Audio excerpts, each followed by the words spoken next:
Hi, how are you? Today we are going to draw the flag of Malta. You can see that this is a rectangular shape, so I already have drawn it previously, and it has a symbol on the upper left corner.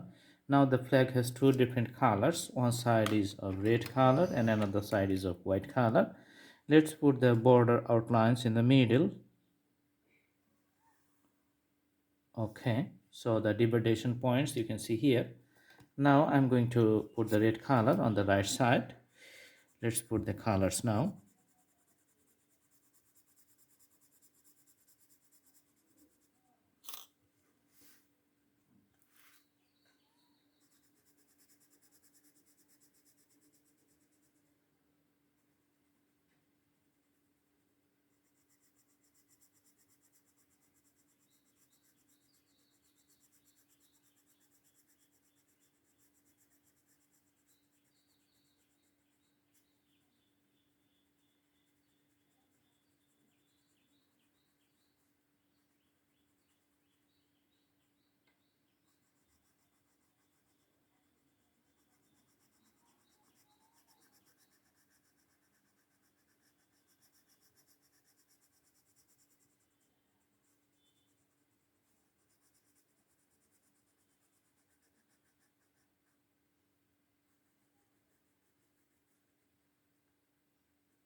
Alright, so this is the flag, and the drawing is very simple and easy.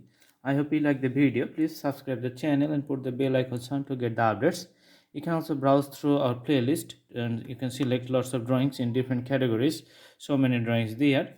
Thanks for watching. Please stay with the Blue Hand Drawing channel and learn the new things. Thank you so much. Have a good day.